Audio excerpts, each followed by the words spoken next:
di mana dengan limpahan rahmat dan karunia-Nya pada pagi yang berbahagia ini kita telah diberikan kesehatan, kesempatan sehingga dapat berhadir memenuhi undangan dari adik-adik kita komunitas Bintang Sekorong yang insya Allah pada hari ini akan melaksanakan sebuah seminar budaya dengan tema pemuda Aceh Selatan yang berbudaya.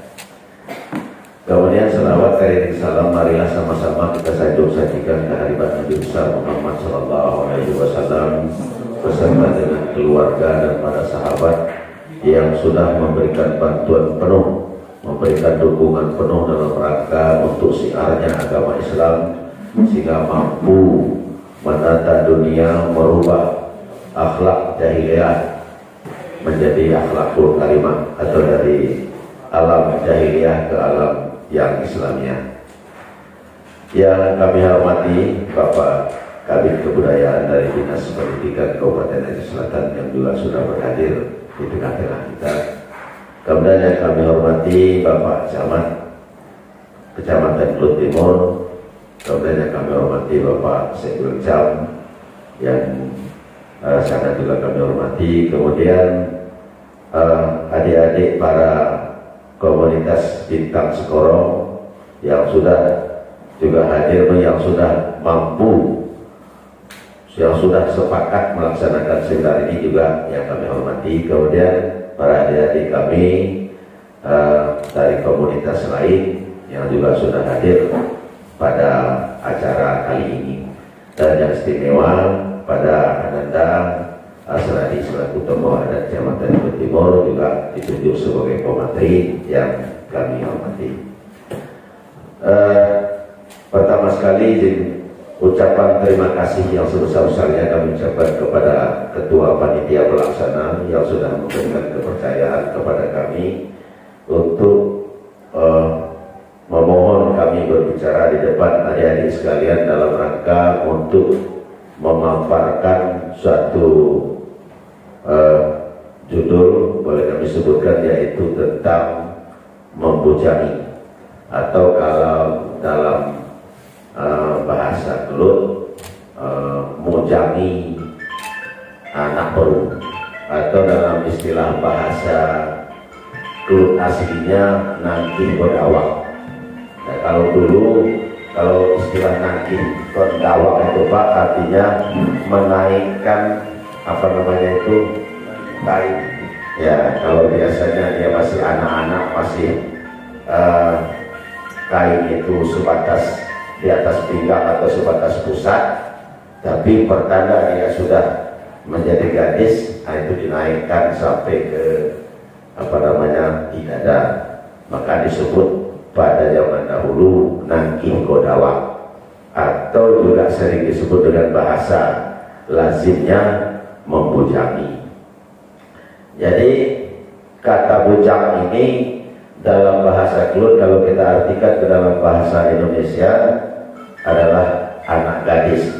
Jadi kalau kita menyebut dengan anak bujang itu berarti kita menyebutkan anak gadis. Nah, barangkali inilah topik kita yang akan kami sampaikan. Jadi sebelum kami juga berbicara panjang lebar tentang hal ini, kami pun juga belum belum menguasai secara penuh tentang proses pembujangan ini. Namun demikian kami coba untuk memaparkan sedikit apa yang kami tahu. Bapak-bapak, para undangan dan adik-adik, para komunitas yang hadir pada hari ini yang kami hormati. Sebagaimana yang kami sebutkan tadi, itu bermula kita dalam rangka untuk mensiarkan agama Islam, karena kalau kami tidak salah masuk ke dalam unsur-unsur budaya itu ada beberapa macam. Yang pertama, salah satu dari unsur budaya adalah masalah religi atau keagamaan. Kemudian sampai kepada mata pencaharian alat-alat kehidupan, kalau kami tidak salah, kepada bahasa, kemudian adat istiadat, ya, kesenian dan lain-lain. Barangkali inilah diantara unsur-unsur kebudayaan yang kami ketahui. Nah, tentu salah satu dari unsur budaya ini pada poin pertama tadi yaitu masalah religi atau keagamaan. Jadi sehubungan dengan masyarakat Kelut, ya, umumnya Aceh Selatan di sini kita adalah dominan beragama Islam, sehingga nilai-nilai keislaman itu diwujudkan dalam praktek kehidupan yang sering kita sebut dengan budaya atau resam adat istiadat. Salah satu di antaranya adalah yang kita bicarakan pada hari ini adalah membujangi. Jadi kenapa acara ini timbul atau peristiwa ini timbul atau kegiatan ini ada di dalam kehidupan masyarakat Kelut yang dominannya beragama Islam? Yang pertama sekali tujuannya adalah untuk menetapkan batas umur seorang perempuan yang dalam konteks dia masih anak-anak, kemudian melepas masa anak-anaknya masuk ke dalam ruang remaja, ya, balik. Jadi dalam agama disebut masuk ke balik. Nah, artinya pada proses ini secara keagamaan bahwa kalau dia sudah diberi batas, pertanda dia bukan anak-anak lagi. Dan pada nilai-nilai keagamaan, bila seorang laki-laki bersentuhan dengan perempuan yang bukan muhrim, itu diharamkan. Jadi inilah batasnya. Nah, kadang kita dengan anak keponakan, dengan cucu dan lain sebagainya, keluarga besar kita, karena kita masih menganggap anak-anak itu kan dalam pandangan secara umum tidak apa-apa. Ya, bahkan kadang kita begitu bertemu lama tidak jumpa, ya kita ciumi dan segala macam, kita gendong, itu sebatas dia masih umur kita anggap anak-anak. Nah, tentu anak-anak ini juga mengalami fase sampai umur berapa, itulah yang kita sebut dengan membujangi tadi. Jadi secara umum batas seorang perempuan itu masuk ke dalam usia balighah, nah ini maaf barangkali dari sekalian, setelah mendapat ya suatu suatu peristiwa yang ini ada di anak perempuan, nah ada di laki-laki lain lagi namanya. Jadi batas inilah, itulah batasnya bahwa seorang anak perempuan itu masuk ke fase remaja dan dia sudah dihitung bila kita bersentuhan laki-laki yang bukan muhrimnya bersentuhan dengan sudah masuk pelarangan. Itu yang pertama. Kemudian yang kedua, artinya proses pembujangan ini memberikan suatu isyarat kepada si anak bahwa dia sudah memasuki usia dewasa. Kemudian di situ sistem perlakuan orang tua pada masa dia kanak-kanak dengan masa remajanya sudah ada perubahan. Artinya dia sendiri yang mengerti dengan dengan proses itu. Nah, jadi dua hal inilah yang menjadi pokok tujuan lahirnya kegiatan tersebut. Yang pertama sekali adalah memberikan batas anak-anaknya masuk ke usia baligh, kemudian memberikan batas dalam kehidupan sosial bahwa dia bukan anak-anak lagi, bahwa dia sesungguhnya sudah menjadi dewasa, dan perlakuan dalam kehidupan sehari-hari sudah terjadi perubahan. Itu dua pokok hal yang kira-kira lahirnya acara kegiatan membujangi ini. Nah, kemudian siapa yang melaksanakannya? Kalau kita di Kelut, itu pelaksanaan membujangi tadi atau nangkih kondawak tadi, yang pertama itu informasi dari orang tua kandungnya, memberikan informasi kepada istri dari saudara ibu laki-laki atau yang kita sebut dengan puhun. Nah, ini kita pernah wawancara dulu di rumah. Jadi puhun, perlu kita sebutkan lagi siapa puhun itu. Puhun itu adalah istri dari saudara ibu yang laki-laki. Itu Pak Camat. Jadi kita kan punya ibu, ada saudaranya laki-laki. Itu semua istri dari saudara ibu kita yang apa tadi, puhun semua. Jadi inilah yang apa? Informasi ini dari orang tuanya memberikan bahwa anak saya, kalau istilah kita di sini antara ibu si anak dengan istri abangnya atau istri adiknya itu dipanggil Edo. Edo. Dan menurut pengedahku, menurut saya lihat anak saya si bulan itu ya sudah begini kita menjelaskan tanda-tanda dewasanya sudah ada. Jadi oleh karena itu saya minta ya sudah tibalah saatnya untuk kita nobatkan ya sebagai seorang gadis. Itu yang kita sebut dengan membujangi tadi. Jadi si puhun inilah yang melaksanakan proses pembujangan tadi. Jadi proses yang membujangi tadi artinya adalah dibawa si anak ke ke rumah puhunnya, kemudian disaksikan oleh seluruh kerabat dekat, kemudian barulah nanti dilaksanakan untuk diambil kain panjang tadi atau kain sarung, ya dipraktekkan bahwa kamu sudah dewasa, umur sudah sekian, sudah balik.